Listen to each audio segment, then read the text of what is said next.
جب بھی دین کا کام کرنا ہو، جب بھی نیکی کرنی ہو، اس میں بنیادی چیز اخلاص ہے، اللہ کے لیے ہو اور اس کے اندر کسی کا کوئی حصہ نہ ہو۔ اللہ کی قسم زندگی میں ایک عمل ایسا نصیب ہو جائے جس میں بندہ مطمئن ہو کہ میں نے صرف اور صرف اللہ کی رضا کے لیے کیا ہے، انشاءاللہ انسان کی نجات کے لیے کافی ہو جائے۔ لیکن ایک عمل بھی کوئی ایسا جس میں بندہ مطمئن ہو کہ واقعی صرف اور صرف اللہ کے لیے کیا ہے، غریبانوں میں منہ ڈال کے سوچ لیجئے کہ ایک بھی یاد آتا ہے جس میں اللہ کے سوا کچھ اور نہ آیا ہو کبھی؟ واز تو ہم بہت کرتے ہیں، باتیں تو ہم بہت کرتے ہیں، بڑا مشکل کام ہے۔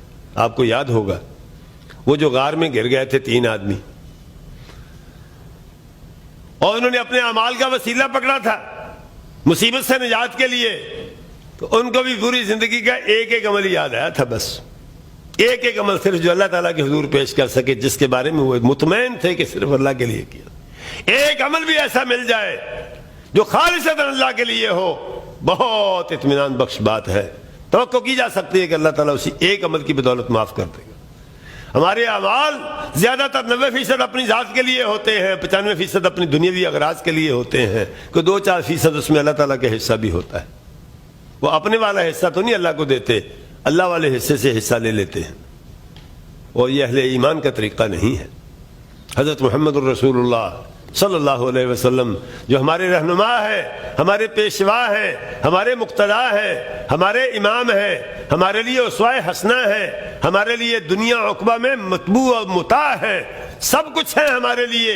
ان کی حالت یہ ہے کہ پوری زندگی گزارنے کے بعد زندگی کے آخری ایام میں 1,00,000 آدمی کے مجمع سے خطاب کرتے ہوئے کہہ رہے ہیں کہ بتاؤ میں نے دین کا فرض ادا کر دیا ہے کہ نہیں کر دیا؟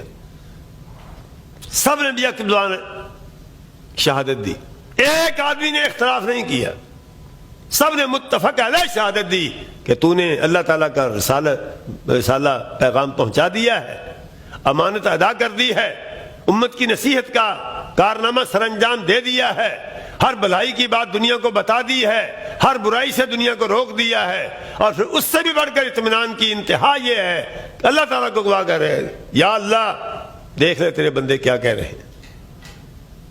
اللہ سے دعا کیجیے اللہ تعالیٰ ہمیں بھی کوئی اس طرح کا عمل کرنے کی توفیق عطا فرمائے۔